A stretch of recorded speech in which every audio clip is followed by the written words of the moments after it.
Assalamualaikum warahmatullahi wabarakatuh. Selamat siang Ibu dan teman-teman semuanya. Yang terhormat kepada Ibu Pina Ratnasari, SEMAK, selaku dosen pengampu mata kuliah Sistem Informasi Akuntansi. Dan yang saya hormati kepada teman-teman semuanya. Pertama-tama marilah kita panjatkan puja dan puji syukur atas kehadirat Allah SWT yang telah memberikan rahmat kepada kita, suatu kebahagiaan dan keselamatan. Baik teman-teman, saya di sini tidak akan berlama-lama. Perkenalkan, nama saya Lisna Kurniasih, selaku moderator pada hari ini dan akan membimbing jalannya presentasi hari ini.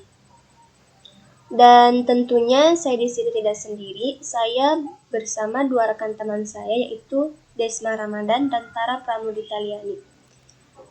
Langsung saja, kami dari kelompok 3 yang akan mempresentasikan hasil dari tugas kami. Dan yang akan kami bahas yaitu tentang siklus produksi. Kita langsung saja ke pemaparan materi yang pertama, yaitu yang akan dipaparkan oleh teman saya yang bernama Desma Ramadan. Waktu pemaparannya saya persilahkan kepada Desma Ramadan. Materi pertama yaitu pengertian siklus produksi. Siklus produksi adalah rangkaian aktivitas bisnis dan operasi pemrosesan data terkait yang terus terjadi yang berkaitan dengan pembuatan produk. Keberadaan sistem informasi sangat penting dalam siklus produksi. Dengan sistem informasi akuntansi, dapat membantu menghasilkan informasi biaya yang tepat dan waktu kerja yang jelas untuk dijadikan masukan bagi pembuatan keputusan dalam perencanaan produk atau jasa yang dihasilkan. Misalnya seperti berapa harga produk tersebut, bagaimana perencanaan penyerapan dan alokasi sumber daya yang diperlukan, dan yang sangat penting adalah bagaimana merencanakan dan mengendalikan biaya produk serta evaluasi kinerja terhadap produktivitas yang dihasilkan.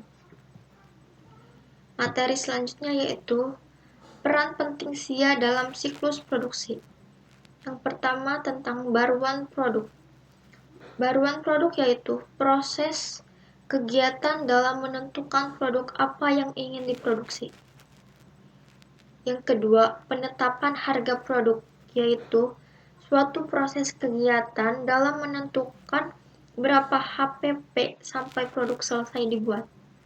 Yang ketiga, alokasi dan perencanaan sumber daya, yaitu suatu proses kegiatan dalam menentukan apakah kita akan membeli produk lalu dijual atau memproduksi sendiri produk lalu dijual.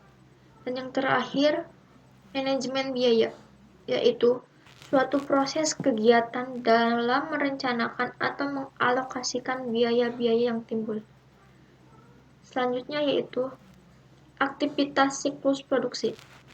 Terdiri dari yang pertama yaitu desain produk. Tujuan aktivitas ini adalah untuk merancang sebuah produk yang memenuhi permintaan dalam hal kualitas, ketahanan, dan fungsi. Yang kedua yaitu perencanaan dan penjadwalan. Tujuan dari langkah ini adalah mengembangkan rencana produksi yang cukup efisien untuk memenuhi pesanan yang ada dan mengantisipasi permintaan jangka pendek tanpa menimbulkan kelebihan persediaan barang. Yang ketiga, operasi produksi. Cara aktivitas ini berbeda di berbagai perusahaan. Perbedaan tersebut berdasarkan jenis produk yang diproduksi dan tingkat otomatisasi yang digunakan dalam proses produksi. Dan yang terakhir yaitu akuntansi biaya.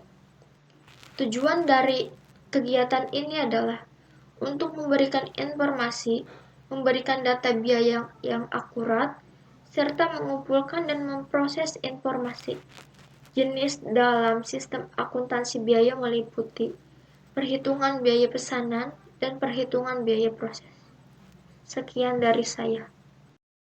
Oke, baik teman-teman, kita bisa dilihat di sini ada bentuk bagan atau flowchart tentang siklus produksi. yang mana dari siklus produksi ini ada siklus pendapatan, sistem buku besar, pihak manajemen, siklus pengeluaran, dan siklus manajemen SDM atau sumber daya manusia. Kita bisa dilihat di sini ada siklus produksi.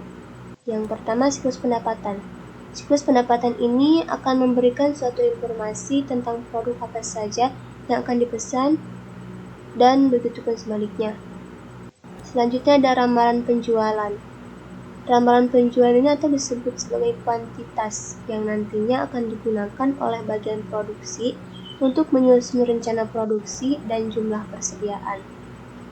Begitupun dengan sebaliknya, dari siklus produksi ini memberikan suatu informasi kepada siklus pendapatan, yang biasanya disebut dengan produk jadi, dan nantinya jumlah produk yang tersedia akan dijual. Selanjutnya ada informasi tentang bahan baku. Bahan baku di sini akan dikirim ke siklus pembelian dalam bentuk surat permintaan pembelian. Begitupun juga dengan sebaliknya, dari siklus pembelian juga nantinya akan memberikan informasi tentang bahan baku yang dibeli dan pengeluaran lain yang termasuk dalam overhead pabrik. Yang terakhir di sini ada biaya tenaga kerja. Dari siklus produksi di sini, informasi dari kebutuhan tenaga kerja akan dikirimkan ke sistem manajemen sumber daya manusia atau biasa disebut dengan penggajian, yang nantinya akan memberikan data tentang tersedianya tenaga kerja dan biayanya. Informasi tentang harga produksi di sini akan dikirimkan ke siklus buku besar dan pelaporan. Nah, jadi intinya dari siklus produksi ini kita bisa ambil kesimpulannya bahwa semua bagian ini saling bergantungan. Dari mulai siklus produksi, siklus pendapatan, sistem buku besar, siklus pengeluaran, siklus manajemen sumber daya manusia, dan dari pihak manajemen. Selanjutnya ada tujuan dari siklus produksi, diantaranya yaitu semua produksi dan perolehan aktiva tetap diotorisasi dengan baik, persediaan barang dalam proses dan aktiva tetap dijaga keamanannya. Semua transaksi siklus produksi yang valid dan sah akan dicatat. Semua transaksi siklus produksi dicatat dengan akurat. Catatan yang akurat dipelihara dan dilindungi dari kehilangan, serta aktivitas siklus produksi dilakukan secara efisien dan efektif. Selanjutnya ada ancaman dan proses pengendalian yang dilakukan dalam setiap aktivitas produk. Yang pertama ada desain produk. Ancaman dari aktivitas ini yaitu desain produk yang kurang baik. Pengendaliannya dapat dilakukan dengan perbaiki informasi tentang pengaruh desain produk atas biaya dan data terinci mengenai biaya jaminan dan produk. Yang kedua ada perencanaan dan penjadwalan. Ancaman dari aktivitas ini yaitu kelebihan produksi atau kekurangan produksi investasi yang tidak optimal dalam aktivitas tetap.